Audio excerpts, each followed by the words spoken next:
Muito boa tarde aos telespectadores do nosso programa Noite Jurídica. É sempre muito bom estar aqui com vocês, a gente trocando aqui nossas ideias, trocando informações jurídicas para poder passar aí para vocês as novidades, o que está acontecendo, especialmente aqueles problemas que mais são questionados para a gente no dia a dia, no escritório, no mundo forense, né?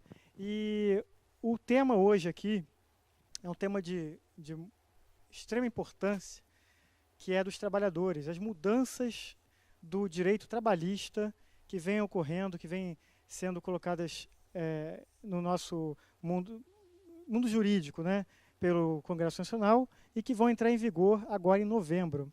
E ninguém menos para falar sobre isso que o nosso ilustre amigo, doutor José Augusto, que é um advogado especialista no direito do trabalho, ele é mestrando também, estudioso, e ele está aqui para dar uma palhinha aqui para a gente sobre o direito trabalhista, as mudanças, para informar aos telespectadores, os trabalhadores que estão aí preocupados com essa modificação, com essas modificações que vão ocorrer. Isso tem sido tema de muitas perguntas para a gente, tanto na fanpage, quanto também no escritório. Sempre vem perguntar para a gente: doutor, e aí, vai mudar o quê? O que eu posso pedir? O que eu vou poder exigir? Quais são os meus direitos? Né? O trabalhador, ele quase sempre sabe dos seus direitos, apesar de não ser letrado no mundo do direito, mas ele, pelas informações que são passadas, ele vai acumulando conhecimento dos direitos que lhe compete. E agora, com as modificações, surgem as inúmeras dúvidas. Então, eu trouxe aqui o nosso amigo doutor José Augusto, que vai falar para a gente sobre essas mudanças. Boa tarde, doutor José Augusto. Boa tarde, Cabo Frio. Boa tarde, Canal 10. Estou aqui mais uma vez para falar sobre essa reforma trabalhista. Se eu não me engano, tem uns 2, 3 meses a gente abriu o programa aqui, eu e o doutor Rafael. Logo assim que lançaram o projeto de lei sobre essa reforma, a gente estava discutindo o projeto, o que era bom, o que era ruim, enfim. E a gente fez a promessa naquele programa que, quando fosse aprovado, assim que tivesse para a lei tomar validade, realmente acontecesse no nosso mundo, nosso mundo jurídico não, mas no nosso dia a dia, a gente faria um programa sobre a reapresentação dessa reforma, o que passou, o que vale, e estamos aí para tentar... A gente vai tentar fazer tudo em um programa só, falar sobre essa reforma, mas vamos tentar esmiuçar, pegar os pontos mais polêmicos e tomara que vocês gostem do programa de hoje. É isso aí. Doutor José Augusto, inicialmente, acho que o questionamento que mais surge é saber se essas reformas, elas são, sob o seu ponto de vista, se elas são melhores ou piores para o trabalhador, para o empregador, porque o telespectador sabe que já vem sendo discutido há muito tempo a infelicidade que vem tanto de um lado, tanto do empregador quanto do empregado, que estão sempre insatisfeitos, né? O empregador fazendo tudo o que podia para atender às leis trabalhistas, enquanto que o empregado às vezes saía do trabalho insatisfeito e entrava com uma ação trabalhista e, no fim, os dois terminavam insatisfeitos. Já foram feitas várias reportagens na televisão sobre isso e essa insatisfação acabou gerando um movimento para a reforma, alguns dizendo que o problema era da lei que estava defasada, que era uma lei muito antiga, enquanto outros diziam, não, mas a lei, apesar de a CLT, que é a Consolidação das Leis do Trabalho, ela ser muito antiga, ela sofreu inúmeras alterações ao longo de todos esses anos e décadas, né? Então, ela não estava assim tão defasada como falam. Qual seria o seu ponto de vista, doutor José Augusto, sobre essas modificações? Elas serão benéficas? Serão boas para quem? Serão boas para ambos os lados ou só para um? O que o senhor diria para o nosso telespectador a respeito disso? Então, a primeira pergunta já veio logo para polemizar, né? A pergunta já com aquele tiro. Mas então, doutor Paulo, eu tenho uma opinião assim, que tem muita gente que não gosta, mas eu vendo a reforma de um modo geral, até vendo não só a relação de emprego, mas a própria economia, que é uma coisa vinculada à outra, e a gente pensando sempre no princípio da boa-fé, que as partes vão agir dentro da legalidade, que ela inclusive veio para regulamentar profissões que não existiam na nossa legislação, como, por exemplo, a pessoa que trabalha em casa, o próprio horário de 12 por 36, que era uma súmula que regularizava, que não existia na lei falando, o trabalhador de 12 por 36, onde ele pode atuar, o que ele pode fazer. Enfim, eu acho que, de um modo geral, lógico, toda regra tem sua exceção, mas eu acho que para a economia, para a relação de trabalho, ela é boa sim. Ela veio para modernizar essa relação que existe entre patrão e empregado, até porque vamos combinar que a nossa sociedade, vamos dizer assim, de 10 anos para cá, ela deu um salto gigantesco em evolução de tudo que está à nossa volta. Por exemplo, um simples negócio, por exemplo, um aparelho celular, há 10 anos atrás era um tijolo gigante, o aparelho celular, vamos dizer assim, então há 20 anos, uma televisão, o videocassete que nem existe mais, como tudo na nossa vida, essas últimas décadas, principalmente essas 2 últimas décadas, veio mudando, atualizando. Eu acho que a legislação teve que acompanhar. Então, assim, a gente agindo sempre com o princípio da boa-fé, sempre compreendendo para ter o melhor da relação de trabalho, eu acho que a reforma trabalhista ela é boa sim para o nosso ordenamento. Vão tirar direitos, vão tirar privilégios? Vão. Mas tem também pessoas que estão ganhando com isso. Tem pessoas que, por exemplo, hoje são contratadas para exercer uma atividade específica, empreender, montar uma coisa específica. E essas pessoas elas viviam na clandestinidade. Hoje não. Hoje a legislação trabalhista ela ampara essas pessoas serem contratadas. Terceirizados, por exemplo. As pessoas, a famosa pejotização, que o pessoal fala dentro da legislação trabalhista, pejotização, que manda criar um CNPJ para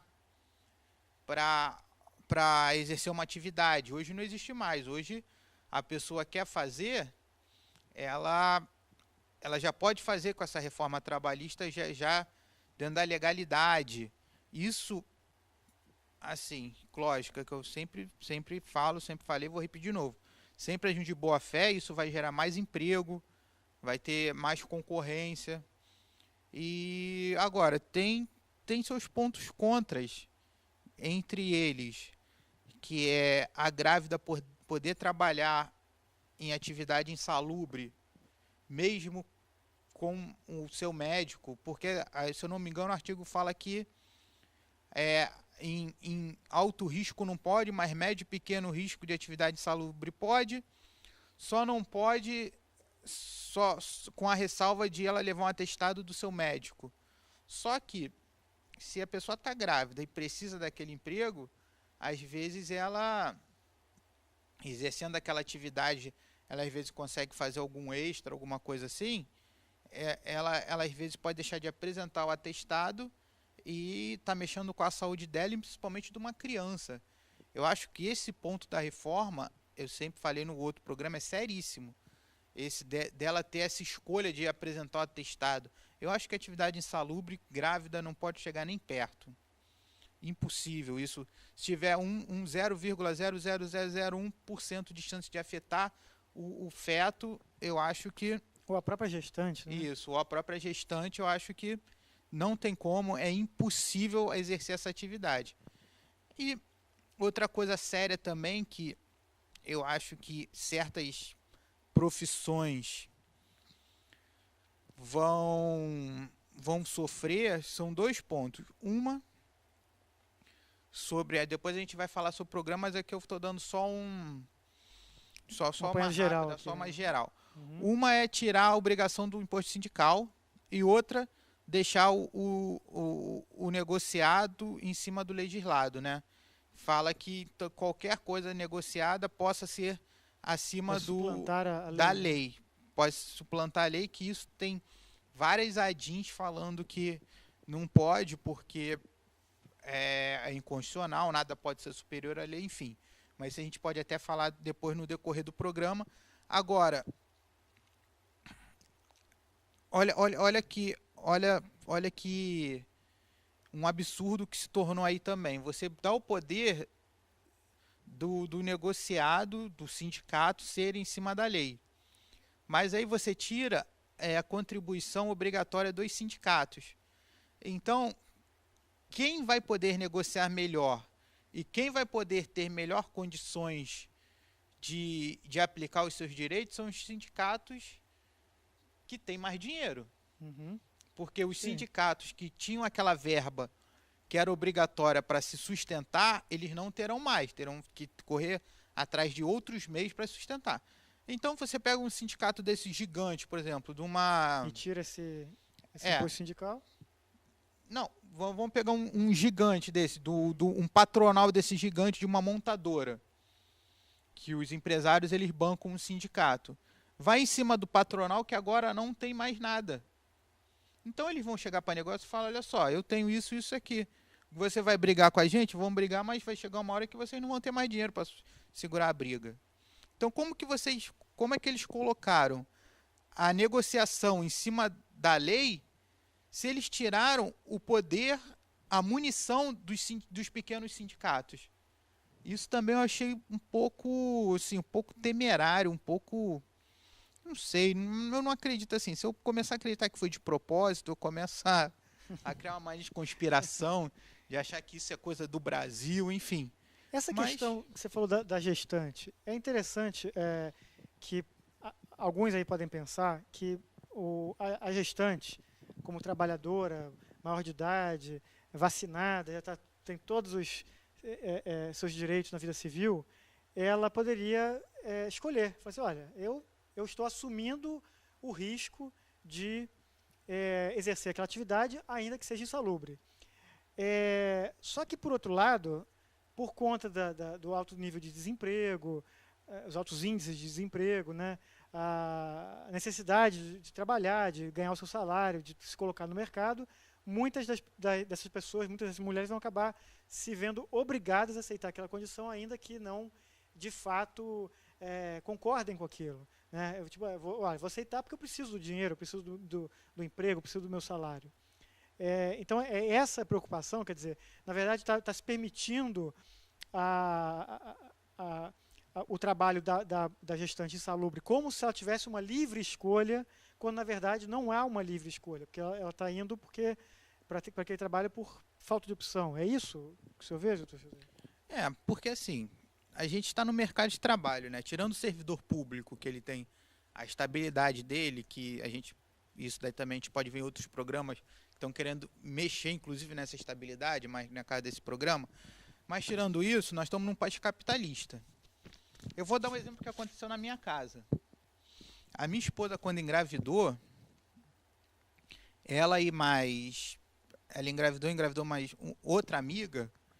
Lógico, ela trabalhava numa empresa dessa petrolífera e pegou essa crise. Com a crise, quando ela voltou, ela já estava lá, passou estabilidade, gestante, a empresa sempre pagou tudo, enfim, não estou reclamando. Mas quando foi o corte, botaram ela no corte. Por quê?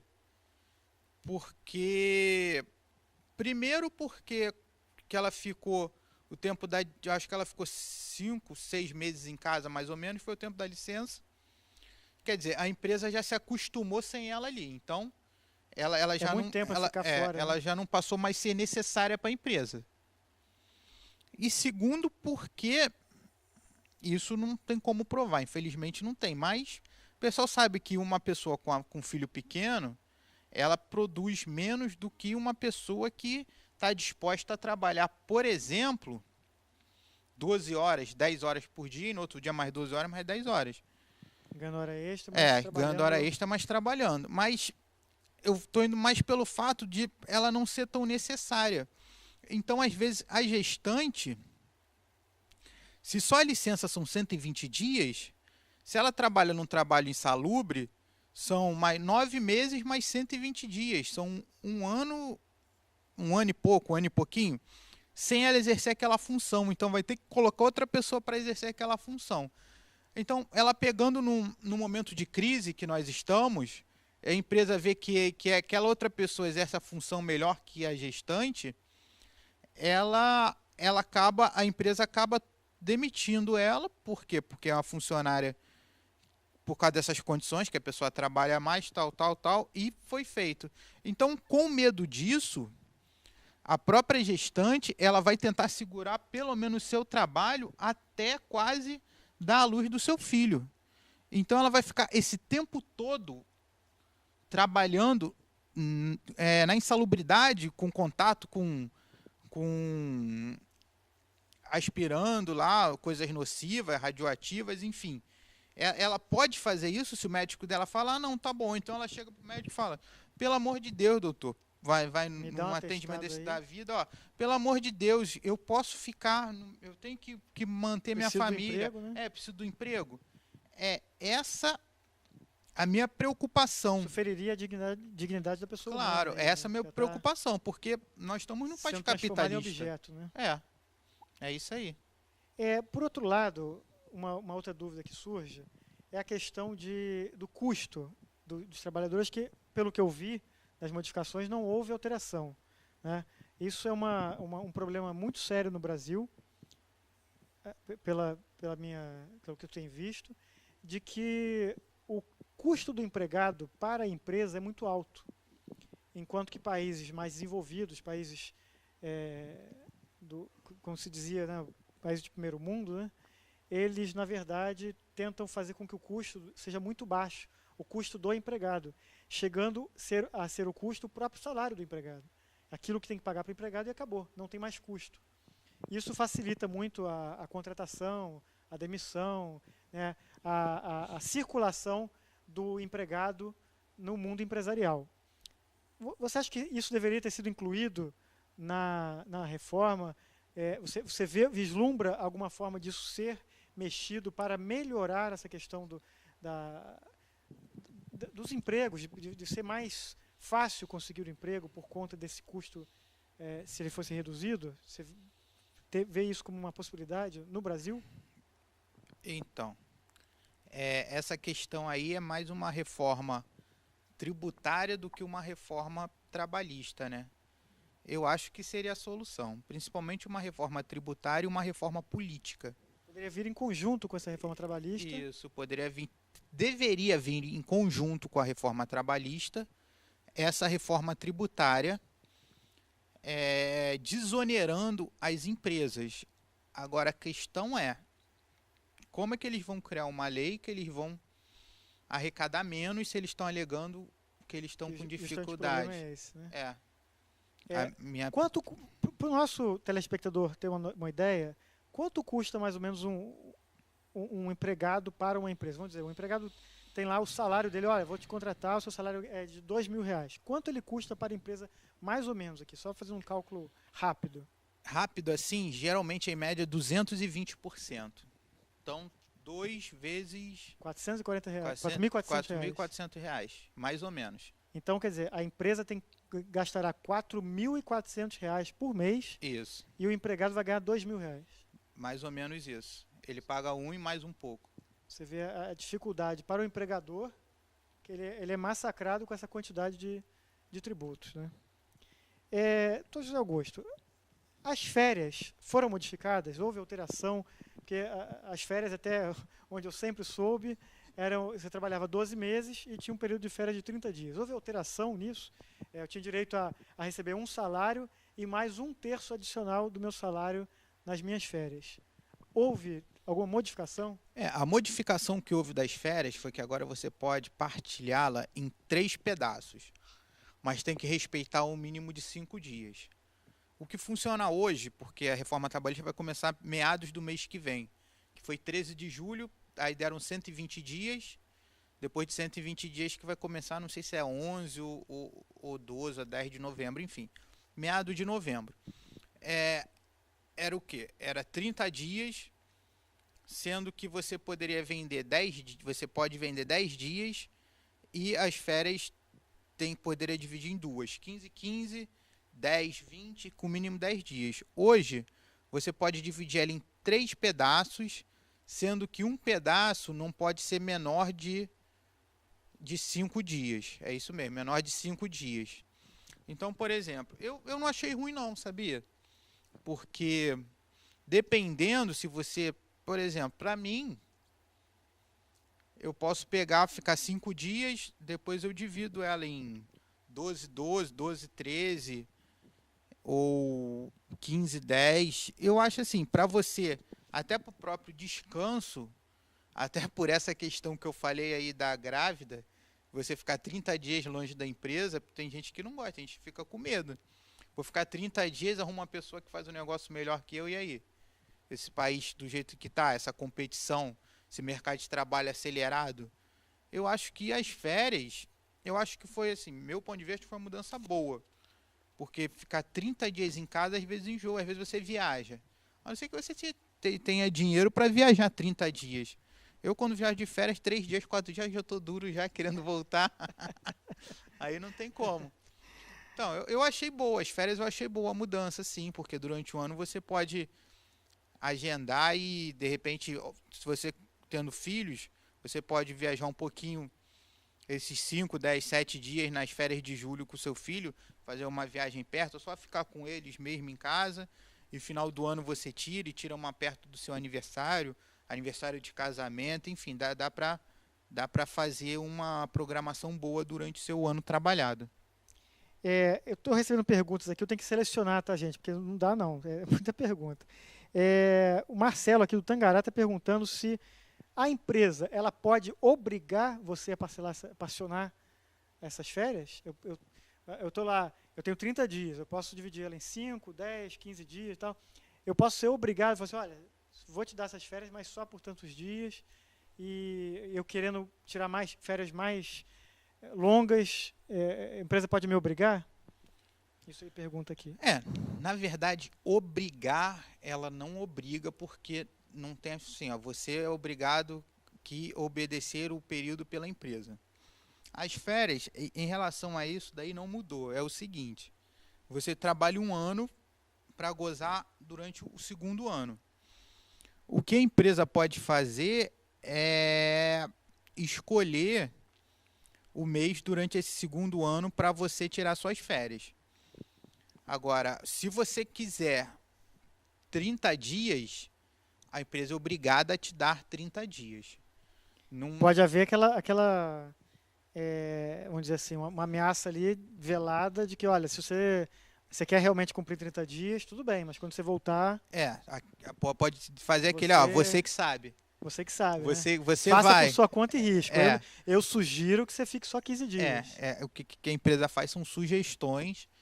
Que podem ser acatadas ou não, né? Mas se quiser tirar 30 dias, é um direito seu e ela não pode te punir por causa disso. Ela pode te punir, assim, se ela te punir, até pode ser considerado um assédio, alguma coisa assim. Isso eu estou falando dentro da legislação, tá? Uhum.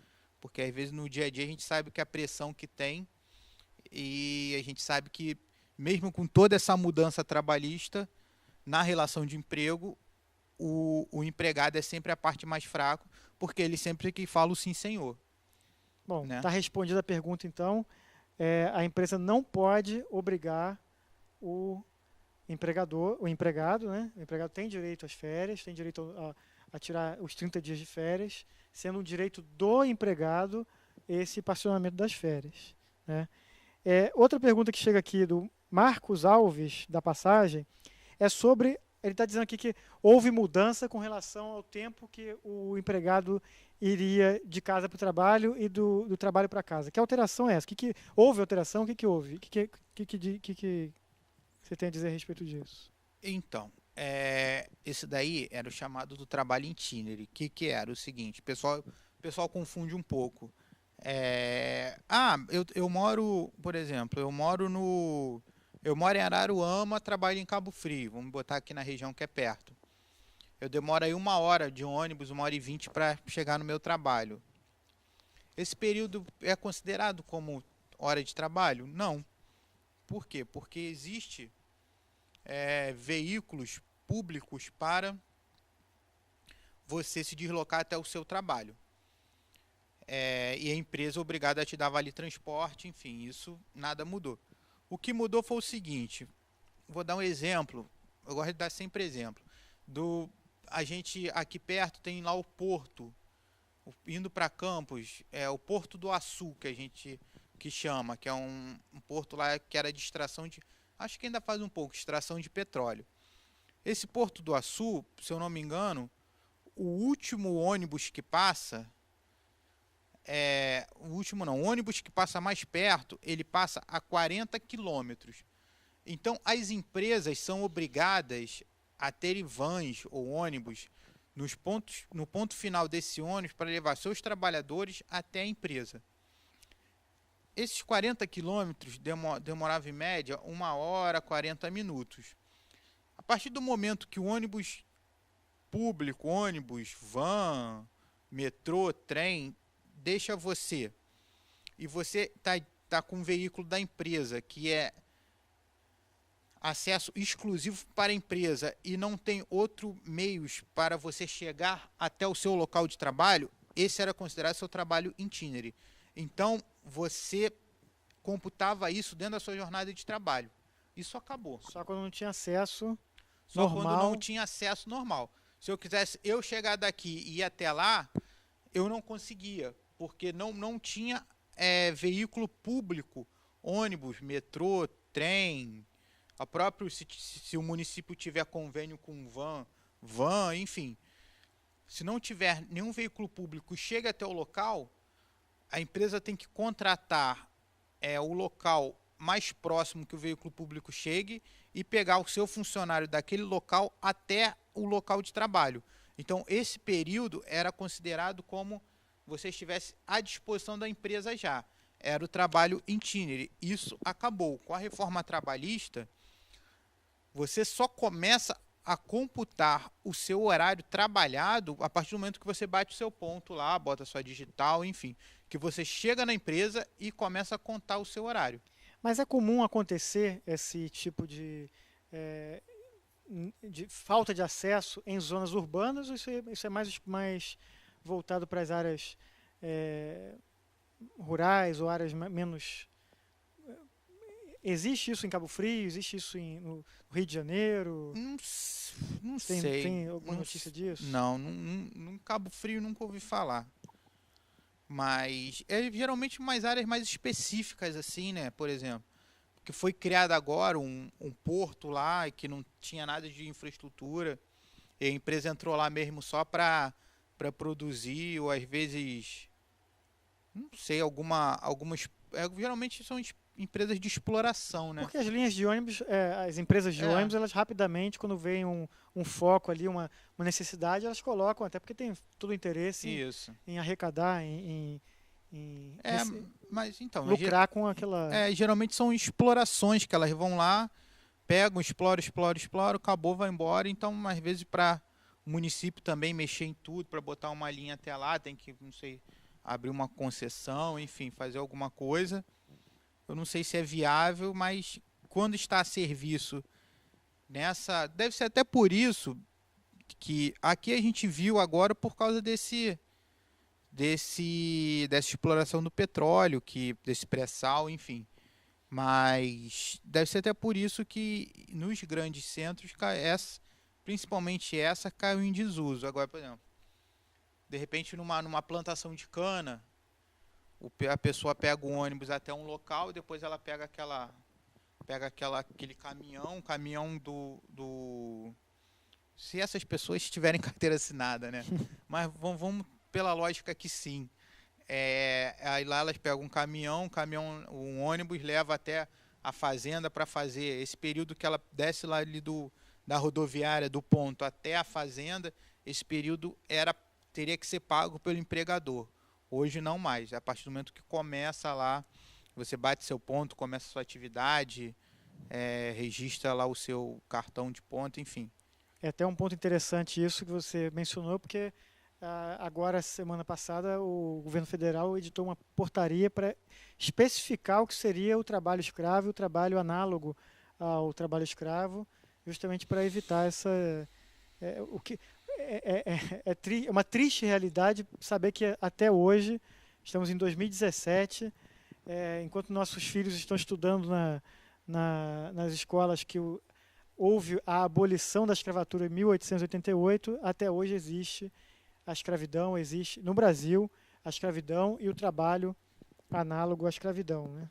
Então, Marcos Alves, respondendo a sua pergunta, acho que, não sei se ficou claro, porque o trabalhador já não tinha direito, o trabalhador em geral não tinha direito a computar a hora do trabalho, de casa para o trabalho, de trabalho para casa. Isso nunca foi computado na jornada de trabalho, apenas nesses casos especiais aqui que o Dr. José Augusto falou, né? Mas não com relação ao trabalhador de um modo geral. Isso aí. Então, talvez para a maioria dos nossos telespectadores não houve nenhuma alteração nesse ponto, é isso? Isso aí. Então tá jóia. Isso aí. Pausa para almoço. Houve alteração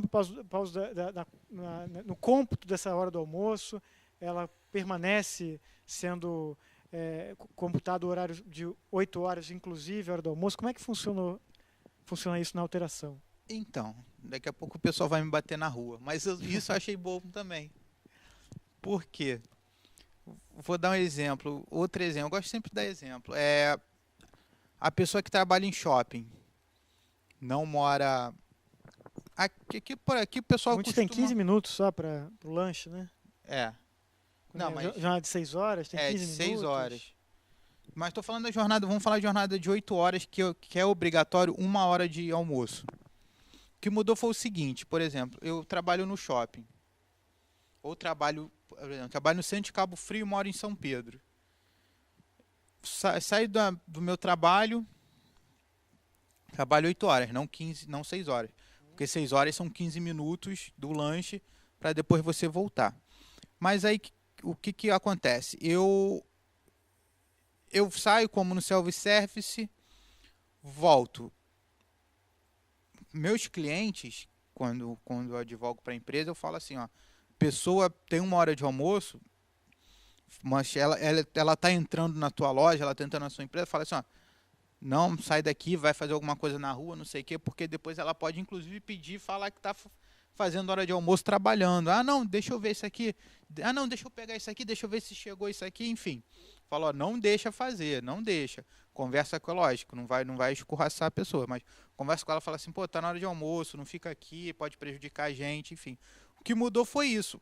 A pessoa pode acordar com um patrão, por exemplo, hoje ela sai 6 horas, só que ela demora 30 minutos para almoçar, fazer a sua higiene bucal e voltar lá, e não quer ficar mesmo mais na rua, não tem nada para fazer, não vai para casa, não tem lugar lá da siesta, né? Não tem lugar para tirar um cochilo. O que ela vai fazer? Ela quer trabalhar porque ela ainda pode sair meia hora mais cedo, pode sair um pouco mais cedo, de repente ela pode ir para uma academia depois do trabalho, pode chegar em casa mais cedo mesmo para ver o filho. Isso ela pode acordar. Isso a reforma trabalhista permitiu que a pessoa faça essa jogada com os horários dela. Eu achei legal, sabe? Eu achei legal. Lógico, a pessoa fala, mas então não vai ter mais hora intra-jornada, hora de almoço. Mas a pessoa vai, na hora que ela entrar, vai assinar lá o ponto e vai falar que ela que fez, tal, não sei o que. Eu falei, mas então a gente vai começar a trabalhar sobre sempre no princípio da fraude, sempre que vai fraudar o contrato. A gente tem prova testemunhal na Justiça do Trabalho para isso, que é de grande importância essa testemunha. Vamos dizer assim, a prova testemunhal ela muda, ela declara o processo todo para isso. A legislação veio para ajudar essa relação de emprego. Às vezes, olha só que ótimo para a pessoa. sair meia hora mais cedo todo dia. Já pode, de repente, fazer um curso, ir para uma academia, ou ir para casa chegar mais cedo, ou até mesmo não pegar o ônibus no horário do rush, no horário lotado. Ó, já economiza quantos minutos dela chegar em casa? Eu achei legal essa mudança do almoço, ela sendo feita de forma clara, específica, e mais uma vez eu falo, agindo de boa fé, tanto de um lado quanto do outro, ela é bem legal, sim. Mas novamente fica a dúvida aqui. Essa questão do almoço, ela ela pode ser obrigada pela empresa, a empresa pode falar assim, olha, você vai tirar só meia hora, ou é o trabalhador que tem essa escolha, o trabalhador que vai falar assim, não, eu quero ficar meia hora, não é o trabalhador que está me obrigando. Mais uma vez, isso é um direito do trabalhador, a empresa não pode ter esse tipo de... não pode obrigar o empregado, é isso? Não, obrigar não pode. Esses artigos é sempre assim, poderá, facultará, permitirá, não será, não é obrigado. É obrigado que o trabalhador não é assim, não. Se o trabalhador necessitar de 1 hora para a sua refeição, ele terá 1 hora, de 1 a 2 horas para a sua refeição, sim. Aqui peço mais uma vez a opinião do senhor. O que o senhor acha com relação a países como, por exemplo, os Estados Unidos, que não tem essa gama de direitos que o empregado tem, a própria gestante, a licença maternidade, férias, quando eles se confrontam com países que têm todos esses direitos de ficar em casa sem trabalhar e recebendo, eles ficam assim perplexos de verem, quer dizer, você tem vários dias para ficar em casa e vai receber por isso. Quer dizer, como você vê essa diferença tão grande de mundos que existe no Brasil e países como os Estados Unidos aqui agora citado? Você acha que isso há uma possibilidade do Brasil chegar lá, porque nós já estamos começando a possibilitar essas negociações do contrato de trabalho. Será que nós vamos chegar? Será que isso é um indicativo de que a gente possa chegar ao momento que, olha, vamos negociar praticamente tudo no contrato de trabalho, como é feito em outros países, e o empregado vai aceitar aquilo se quiser ou não, e vai, enfim, como o senhor vê isso? Eu acho que no Brasil ainda não tem maturidade para isso não, doutor Paulo. Eu acho que, inclusive de fiscalização, não que nós temos maus procuradores, maus juízes, mas nós temos poucos fiscais do trabalho, temos poucos. Eu acho que, infelizmente, ainda no Brasil existe um pouco de pessoal que está errado, está se dando bem e ganhando dinheiro, ainda ganha muito. Ainda existe muita pessoa que acha que vale a pena sonegar, vale a pena a própria portaria do trabalho escravo surgiu por causa disso, que não era nem para estar discutindo um tema desse. É um absurdo. Em pleno 2017. É um absurdo. Não era nem para estar discutindo sobre trabalho escravo, um tema que já está batido demais, né? Já está massificado já nos entendimentos, TST, tudo, e jogaram uma portaria. Para que isso? Falar sobre trabalho escravo? Entendeu? É essa cultura. Eu acho que o problema daqui não é nem de legislação, é de cultura. A cultura, eu acho que o brasileiro ainda não tem... brasileiro, né? Não tem maturidade para entrar no mercado de trabalho igual do americano. Minha opinião. Eu acho que ainda a gente foi um grande passo, mas eu também acho que a gente não precisa ser totalmente o Estado patriarca, né? Que é tudo do Estado tem que acolher, tudo o Estado tem que passar a mão. Eu também acho que não tem que ser assim, mas eu acho que o mínimo ainda tem que ter na nossa Constituição, pelo menos o mínimo para garantir, para não fazer o contrato de qualquer jeito, até porque a própria justiça ela é morosa. A justiça trabalhista, E tirando, lógico, ela é em prol do acordo, semana da conciliação, o processo eletrônico hoje está bem mais rápido, mas a gente ainda não descobriu como, vamos dizer assim, como pegar aquela pessoa que frauda o contrato, que some, que muda de sociedade, vai pulando e dá uma canseira. A pessoa pega, no final pega, mas a pessoa ela dá uma canseira. E essa punição, não sei, eu tive um... Mudando de assunto rapidinho, eu tive lá na apresentação lá do Comped, a menina apresentou sobre prisão civil para devedor trabalhista. E a primeiro momento todo mundo ficou, não, tal, não sei o quê, isso é um absurdo, tal, um absurdo, tal, Constituição, mas talvez se a gente colocasse a prisão civil dentro de uma dívida trabalhista, em certos casos, aí sim a gente poderia usar o método americano, porque o pessoa que quebrasse seu contrato do outro lado, ela saberia que ia pegar uma prisão. Então, ela aqui nos Estados Unidos, eu acho que tem muito disso, né? Se a gente parar para analisar, a ideia não é tão absurda, porque já existe no Brasil a prisão por dívida de alimentos. E o salário é uma verba de natureza alimentícia, né? Mas a fundamentação da menina foi toda em cima disso. Pois é, porque, na verdade, a pessoa depende daquilo para viver. E o empregador vai e fala, não vou pagar, enfim.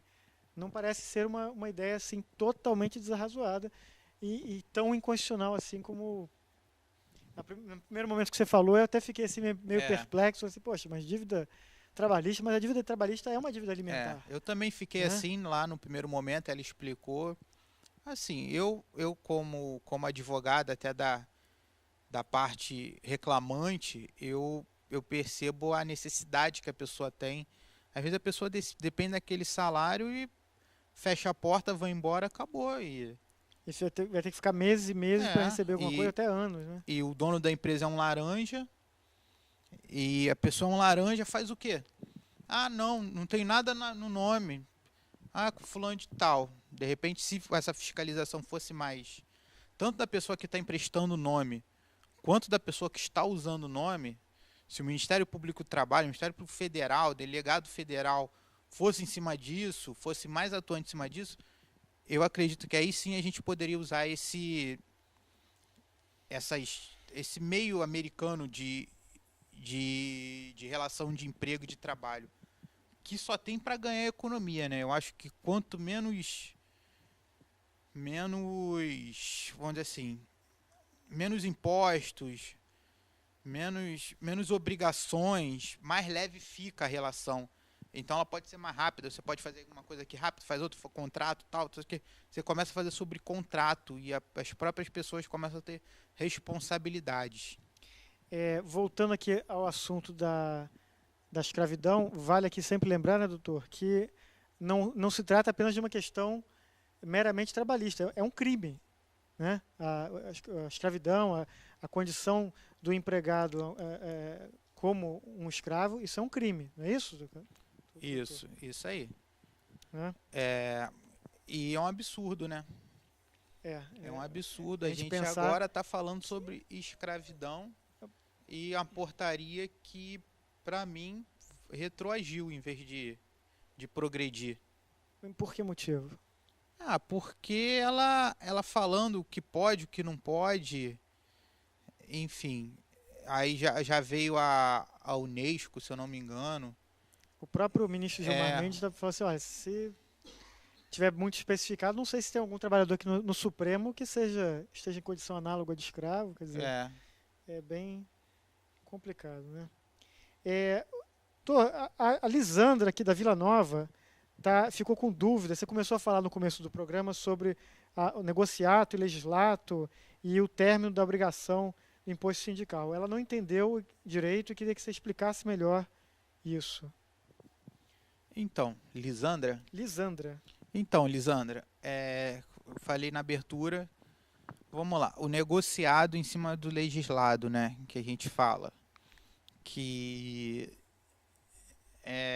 ele fala o seguinte: legislado é a nossa lei, negociado é o que for negociado entre as partes. Aí nós temos duas hipóteses. Uma, pode ser de sindicato com sindicato, ou pode ser também, que eu acho mais perigoso, é da empresa com o empregado. Então, você como empresa pode negociar com o empregado, por exemplo, ele trabalhar, sei lá, 5 vezes na semana, durante um mês, 16 horas no dia. Ou pode negociar que ele vai receber... Mas aí no dia seguinte ele não vai trabalhar? É. Ele vai trabalhar 16 horas num dia? Ele pode trabalhar na primeira semana 16 horas por dia, porque é a primeira produção, e não trabalha na segunda. Vamos Entendi. dizer assim. Trabalha 16, vai para cá, depois mais 16. Ele pode negociar isso. Pode negociar também um salário abaixo do que o seu sindicato. É porque não existe ainda nada Concreto, numa jurisprudência, nada do tipo. Mas pode negociar e receber menos de um salário mínimo. Isso é possível, mesmo com a Constituição dizendo que... Mas o negociado não é acima do legislado? Mesmo a Constituição? Ninguém sabe. Mas eu acho que vai ter gente fazendo. Mas eu acho que aí nesse caso, doutor José, eu acho que vai criar um paradoxo, né? Porque a lei está dizendo que o que você negociar pode suplantar a lei. E essa lei vai estar dizendo que o que você negociar vai estar ferindo a Constituição. Eu acho que vai gerar um paradoxo aí muito sério. Eu também acho. Por isso que foi as complicações que eu falei. Porque se o salário é mínimo, ele já está dizendo que ali é o mínimo possível para uma pessoa subsistir. E se você reduzir do mínimo, a pessoa não pode subsistir. Né? Então a gente está criando... São vários paradoxos aí que eu acho que a jurisprudência vai acabar se posicionando dessa forma, porque senão vai ser inconstitucional. E ainda tem outra hipótese desse salário. De repente não é o mínimo legal, que hoje fica 937, mas pode ser o menos do que tu recebe na sua categoria, que o sindicato aprovou. Menor que o piso. Menor que seu piso salarial. Entendi. Desde que não fira o salário mínimo. Desde que não fira o salário mínimo. Hoje um piso salarial do advogado, quanto é que é? Não sei, tem uns 3 mil e pouco, eu acho, 2 mil e pouco. Vou contratar ganhando R$937. Entendi. E aí? A gente negociou, a pessoa tem instrução, que é formada em direito, aceitou, e aí? Não sei, entendeu? Essas questões... Isso não acaba gerando muito poder para a empresa? Quer dizer, a empresa vai falar assim, olha, eu contrato só quem aceitar receber esse valor. É isso aí. No Brasil, isso não acaba sendo perigoso, acaba sendo você vai reduzir a possibilidade de um empregado... Eu tive uma aula, que você vai se lembrar, que falava que isso era bom só para o Neymar. Porque o Neymar, ele fala assim, só não, ele, né? Eu quero ganhar o salário tal e acabou, eu sou o Neymar. Não vai, então bota outro no meu lugar. Não tem. Então, agora, o cara vai falar, chega lá, aqui, 937. Não, a OAB mandou eu ganhar 3.500, não estou chutando, mas quando eu ganhar 5.000, não, só dou 937. Não quer? Então tá, vem cá, segunda fila, 937. 937, vai chegar um falar, tá bom, estou precisando. A questão é essa. Quando o desemprego é alto, acaba aumentando o leque aí do empregador isso aí. Em detrimento do empregado. Não, isso é ótimo para a empresa. Excelente. Excelente, ainda mais no momento de crise, não sei quantos milhões de desempregados, a empresa ela vai negociar e vai falar, só posso pagar isso. Isso com engenheiros... Mas agora... aí eu te interrompi, você estava falando do negociado versus legislado, explicando para a Lisandra aqui, e eu acabei te interrompendo. Então, o que foi negociado entre a empresa e o funcionário contratado vai valer em cima da lei. Tá? Mínimo não, porque eu até concordo com o Dr. Paulo, assim, Podem fazer? Podem, mas também já é muito absurdo porque já viram inconstitucional de cara. Mas quem não sabe que pode ir contra uma lei estadual, um, um piso sindical e contra um acordo coletivo, enfim, negociou, acabou e a empresa ela vai tratar e vai falar, ó, vai ser do jeito que eu quero e acabou. E a outra questão foi sobre o sindicato. O termo da obrigação, né? Isso. Da obrigação sindical, né? Se a gente não sabe, para quem não sabe, um salário, um dia trabalhado nosso no ano, ele era obrigatório pago ao seu sindicato, que essa verba era revertida aos sindicatos representativos da categoria, ou que seja, que possui carta sindical, base, tal, de representação certinho, era um repasse da União. E sabe o mais interessante disso tudo? Esse repasse não vai todo para o sindicato. Eu estava fazendo uma pesquisa, eu acho que, se eu não me engano, era 43, quase 50% desse repasse fica com a União. Então, a União 50%? fica com a União. Por quê? Esse sindicato, ele financia que se chama o Sistema S, que é Sebrae, Senai e Senac, financia a federação, a confederação, tudo isso desse imposto sindical. Então a própria União perde receita. A própria União está perdendo receita. Estão falando nos bastidores, isso eu não vi nada por escrito, nem pesquisei ainda, não deu tempo, que a União está querendo criar um imposto que substitua esse imposto sindical. Agora, quem vai pagar esse imposto, como será esse imposto, eu não sei. Mas o que eu sei é isso.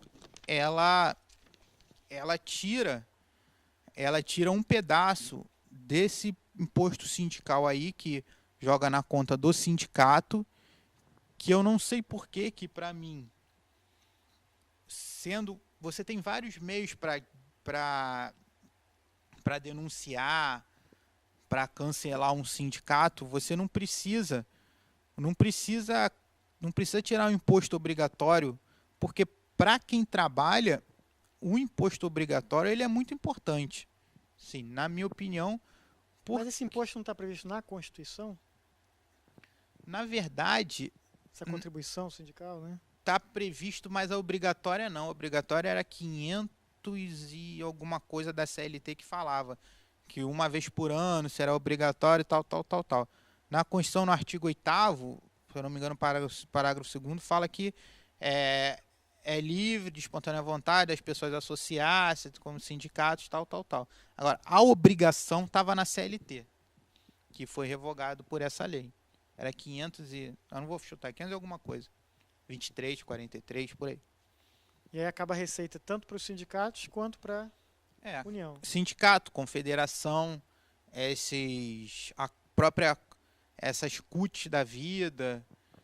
Isso daí até, não sei, eu acho que quem sofre mais é aquele sindicato que está ali representando o trabalhador do dia a dia. Por exemplo, esse sindicato que vai contra uma empresa de montadora automotiva, um sindicato que vai contra uma empresa automotiva. O próprio sindicato dos bancários, que a gente vê que eles são altamente atuantes. Você não entra, está em greve, duvida entrar no banco e ninguém entra e acabou. Como é que eu acho que esse pessoal vai lá tirar do bolso? Não, tem que bancar estadia porque só quem pode fazer é quem tiver na chapa, quem for ou fazer parte da diretoria, ou quem tiver sido nomeado, não é qualquer um que pode chegar lá e estamos em greve, então ninguém entra. Qualquer um que estou falando, qualquer um funcionário, não pode. Tem que ser uma pessoa que foi eleita em assembleia, aceita, tal, para fazer aquilo. E tudo isso gera um custo, não é assim.